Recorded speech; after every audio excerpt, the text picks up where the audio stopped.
Howdy folks. Little John, Friday, 5 on to be precise, and a couple of quick things I just want to have a yak about. Before we do, 5 on Friday today is brought to us by Aberlour.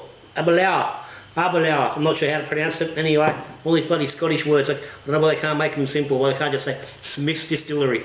But anyway, this is the bottle I've just picked up courtesy of the Whiskey Club. I've had a little bit of a taste, I'm going to have a little bit more. Nice little pickup, I'm very happy with this one. Whiskey has apparently scored 98 out of 100 the last 2 World Whiskey Championships. One of only 3 or 4 whiskies ever score that highly consistently, and generally they've always been really expensive whiskies that have done that. This one rates really good. It's the first beer I've actually popped some money for from the Whiskey Club. Certainly didn't cost me thousands of dollars. And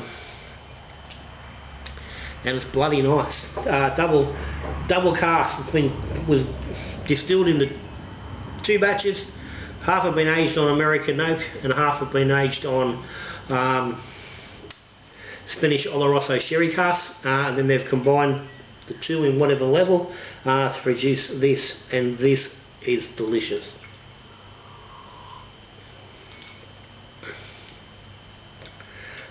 It is, yeah, very nice.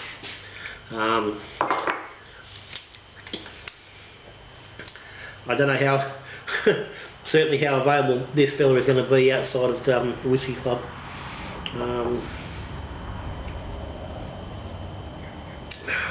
If you're into Scotch and you're certainly worth giving a whirl. You paid $140 for delivery, so it's not, as I said, it's not cheap, it's not super expensive either. Haven't bought a bottle of Scotch for a while. Anyway, before we go on any further, big shout out to Little John's patrons. Special shout out to Abe McDonald, the newest patron of Little John. Thank you guys for your support. It keeps the channel going. If you aren't subscribed to Little John, you're watching, you're not subscribed, hit the subscribe button. And maybe while you're at it, maybe think about hitting the thumbs up button down there. Give me a like.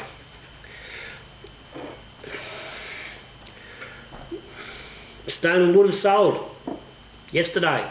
Big news in the beer world.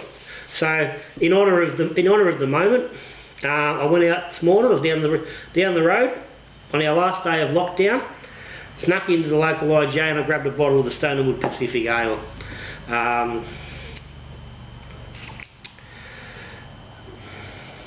Not that I'm a drinker of the Stone and Wood. I'm not a massive fan of it.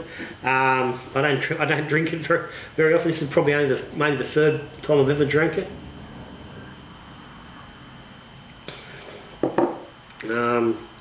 But in honour of the moment, I thought I'd have one. This brings me to postage, and this is the big issue we're all having at the moment with the ongoing lockdowns and crap that's going on in New South Wales and Victoria. And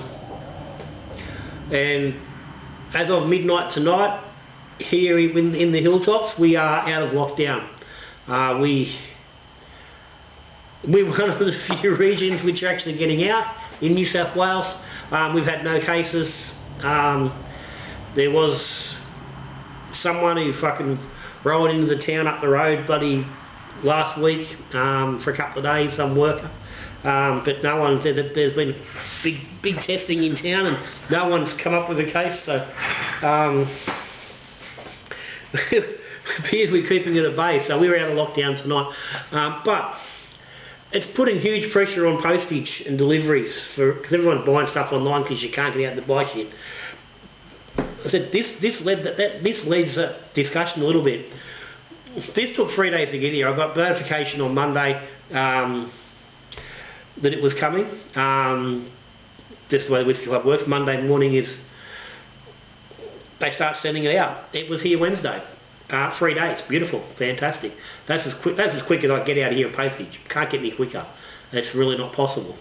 Then on the other hand, I've got the fonts to go with the kegerator, which have been in the post since last Friday, and they're telling me in a message I got yesterday morning that they're not going to be here till Wednesday next week at the earliest. So that's pushing off getting the kegerator built, and I'm hearing this a lot, I'm seeing this a lot, people are complaining.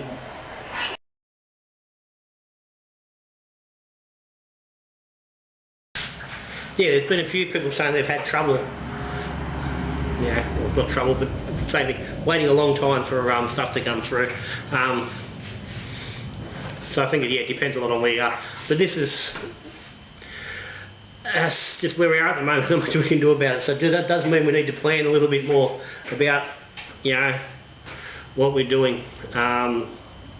So hopefully everyone's dealing with lockdown and supplies and getting all that stuff sorted. Because it's painful when you're planning to have something done, you're planning to get something done at a certain time and then you can't because your stuff doesn't turn up.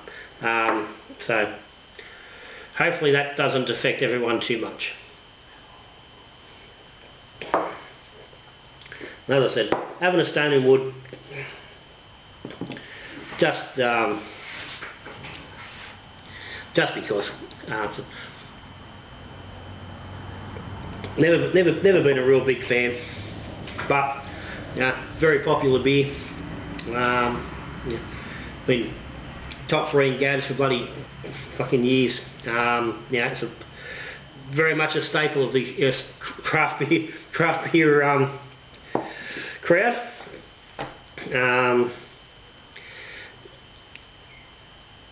So it's a shame, always a shame to see one of the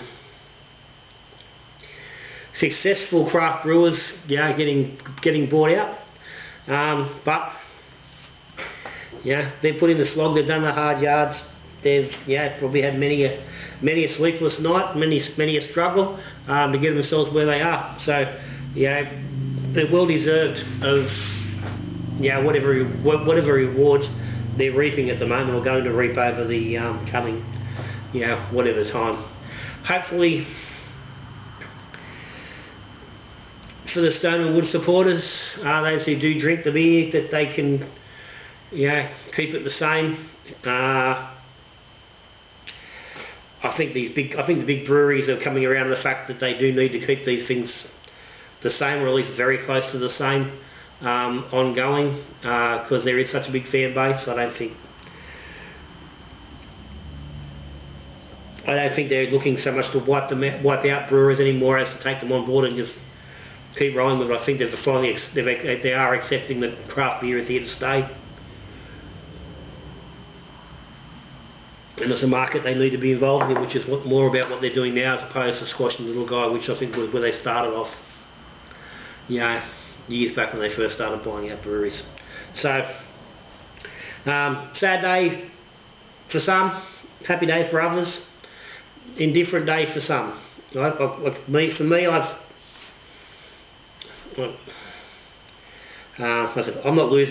not missing a beer. That's probably the 3rd Stone and Wood I've had bloody in the last 10 years. So I'm not losing anything. Some people are. But time will tell how much it really changes the landscape. I hope it's not too much. But anyway, that's me. 5 on Friday done. Just a short one.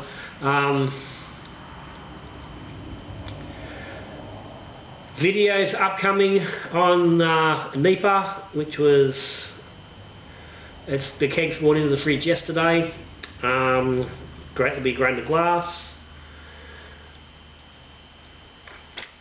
Through the process of the all-rounder and dry hopping and what I've done to attempt to eradicate any oxygenation in the beer.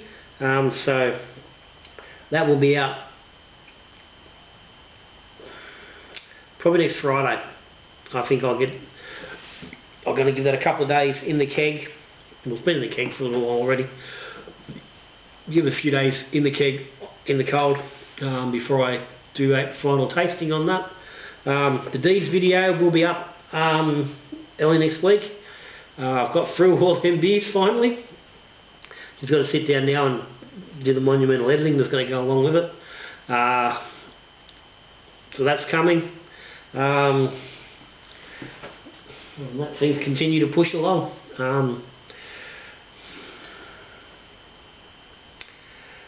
Hopefully